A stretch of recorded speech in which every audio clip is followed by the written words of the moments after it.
Yo!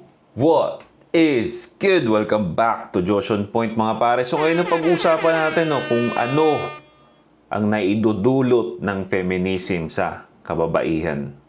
Pare, kailangan nyo rin itong mapanood pare. Kaya kung ready ka na, hit mo na yung like button, share mo na rin, and let's go! Bad boy shake a kill, ako 10 toes down. Bad boy perfumes na makakatulong sa dating life nyo para hindi kayo matulad dito sa papanoorin natin pare. Lahat yan available sa mga shops natin, Shopee at TikTok Shop. Available pa hanggat meron pa pare, bilhin nyo na, right? Link nasa description. Okay pare, itong papanoorin natin, nakita ko to sa TikTok. Isa tong example ng isang kababaihan sa Western country na inadapt ang feminism. Okay, nagpaka-strong independent at ang resulta, ito. Tingnan natin pare, Tingnan natin. So, I turned 40 about 3 months ago. 40 years old na, So, tingnan muna natin, Tingnan muna natin, title ito, What Awaits Women. Okay, specifically women who adopt the feminism mindset. Okay, yung toxic nilang pag-uugali. Kung tinignan mo yung babae, hindi naman siya pangit. Malabo sa pangit. Chick siya kung tutusin. Alright? Pero 40 years old na siya. Bakit kaya? Tignan natin. Well, happy birthday to you.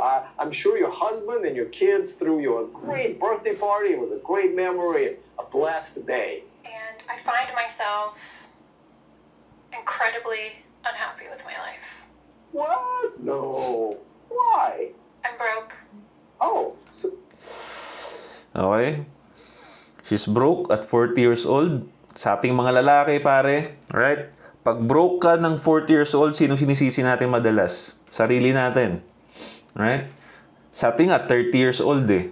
Diba? Pag 30 years old, broke ka pa, sisisi mo na yung sa sarili mo. Bakit hindi ko inayos? Okay, bakit hindi ko inayos yung 20s ko? Dapat masarap ang buhay ko ngayong 30s ako kasi kung naayos ko yung 20s ko. Pinag-uusapan natin yan, If you're a man, ang trabaho mo pag 20s ka, ayusin yung buhay mo.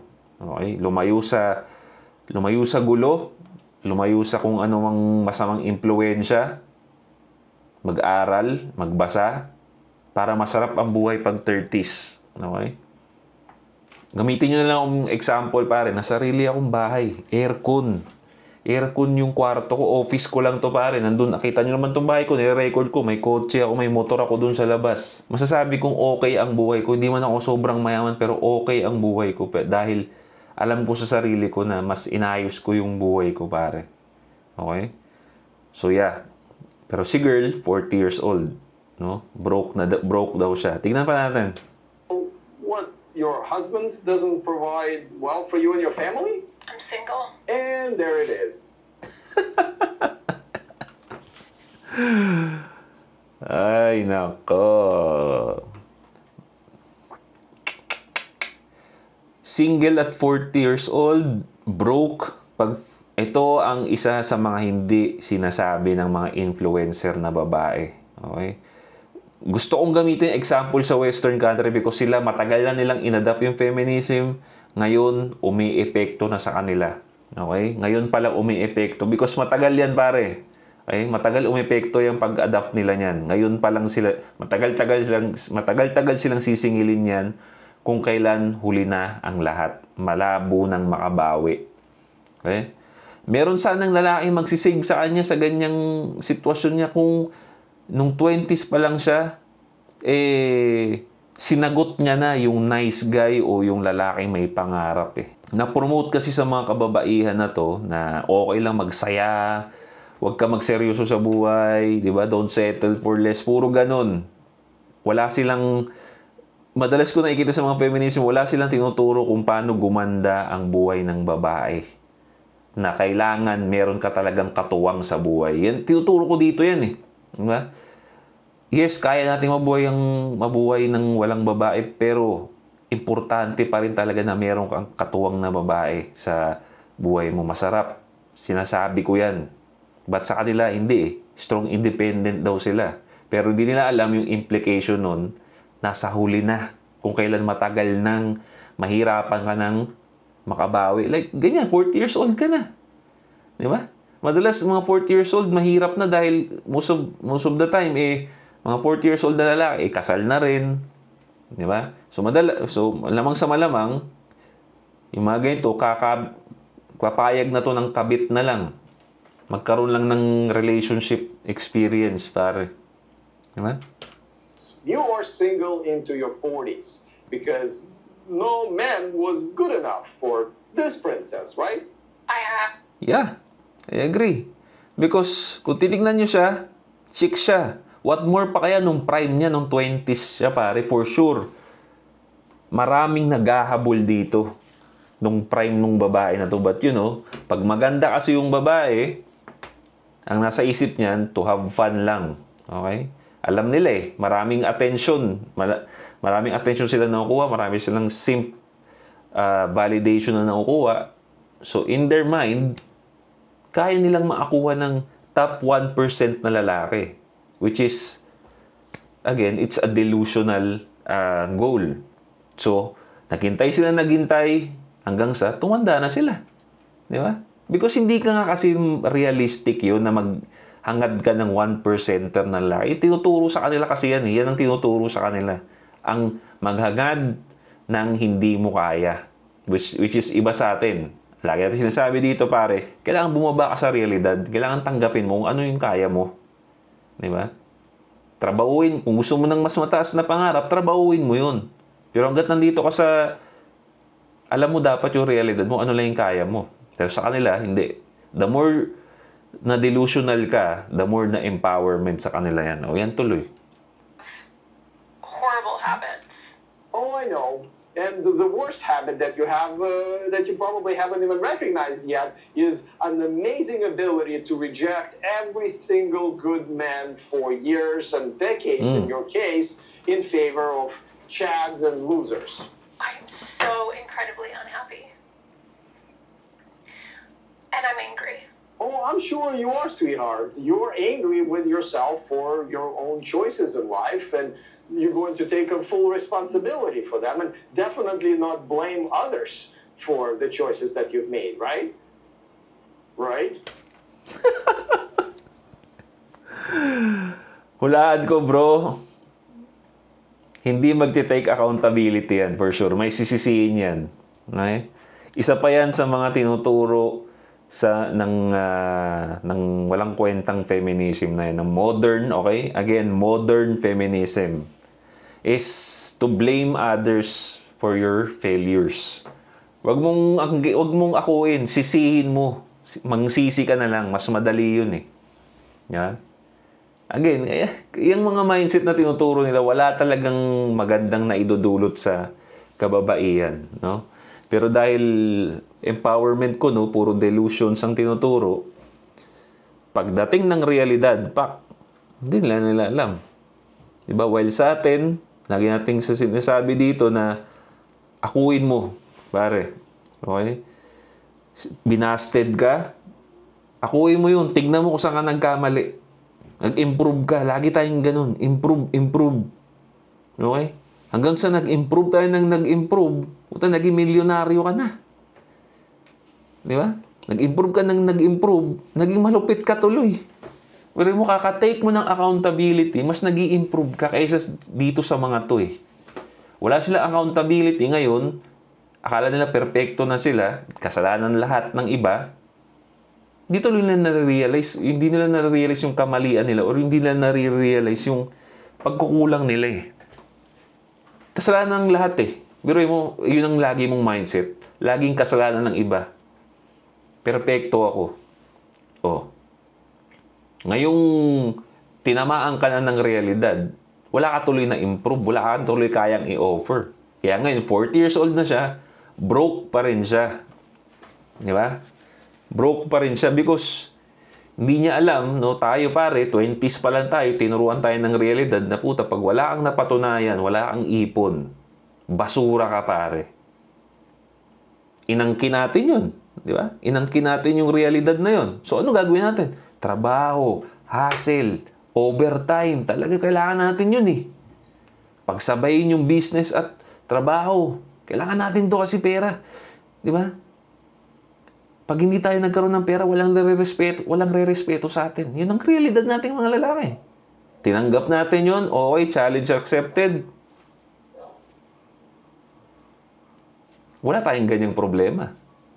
Diba? Kaya importante ang accountability sa isang tao. Diyan ka mag-i-improve. Diyan mo malalaman kung anong kailangan mong gawin sa buhay. Pero wala sila nun. Kaya huli na lahat, 40 years old ka na, wala ka pa rin pera. Yeah? I am angry. I am angry at my parents who didn't know any better. I'm angry at my ex-partners. Oh, so you Di ba? Sabi ko sa inyo sisi. Okay, mangsisisi na lang.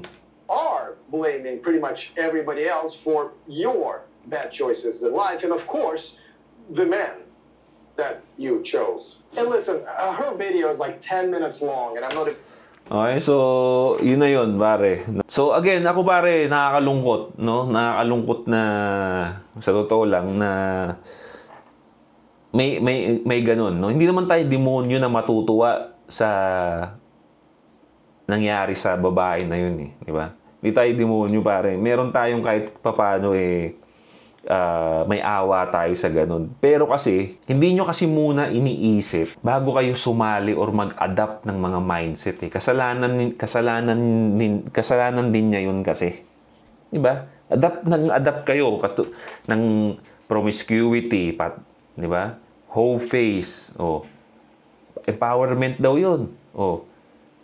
Pag nakakuha sila ng sakit dahil kaka-whole face nila, sino sisihin? Hindi sarili nila. Yung mga lalaki. Diba? Sasabihin, niloko na sila. Diba? Puro toxic ka relationship. Sino ba nagsabi sa'yo mag-whole face ka? Hindi naman mga lalaki. Yung mindset na inadapt nila. Diba pare? Yan ang mga nangyayari ngayon sa Western country, bro. Kasi sila yung matagal nag-adapt ng modern feminism na yan. Ngayon, nararamdaman na nila. Kaya, ngayon, dito sa Pilipinas, bago-bago pa lang, kaya hindi pa nila nararamdaman yan. Saka pa yan, pare. Saka pa yan. Siguro, after 10 years pa, makikita nyo na yung mga Pinoy na a-adapt ng modern feminism na yan. Saka nyo palang makikita, nag-iiyakan na yan sa camera, bro. Because wala na. Ang lungkot na nila. Kasi ito, tatandaan nyo, bro, ngayon kasi masaya pa yan. No? Masaya pa yan dahil nga marami silang friends na single. Okay, katulad nilang mga single din, masaya pa yan, bata pa sila Di ba? Pero darating ang panahon na yung mga friends nila na single, makakahanap ng partners.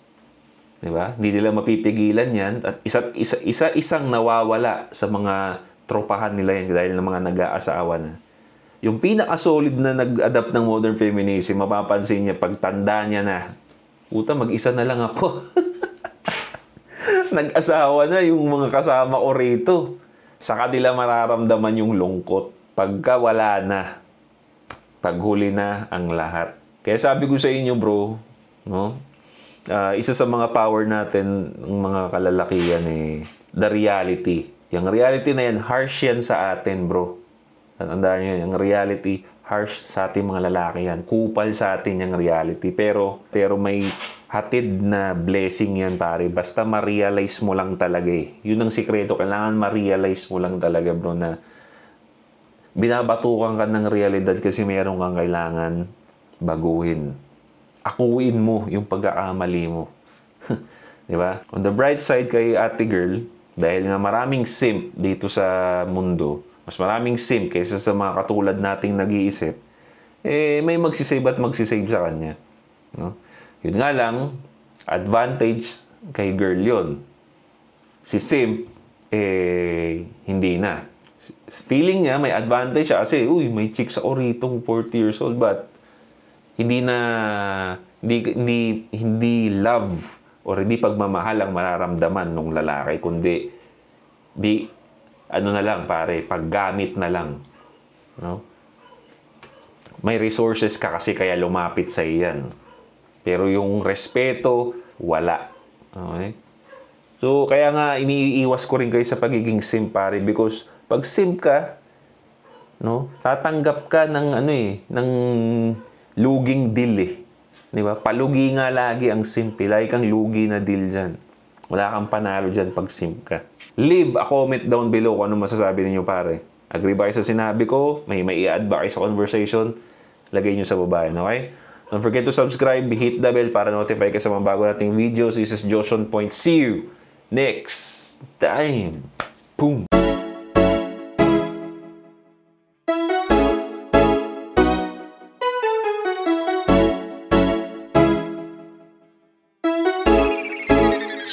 GFAB.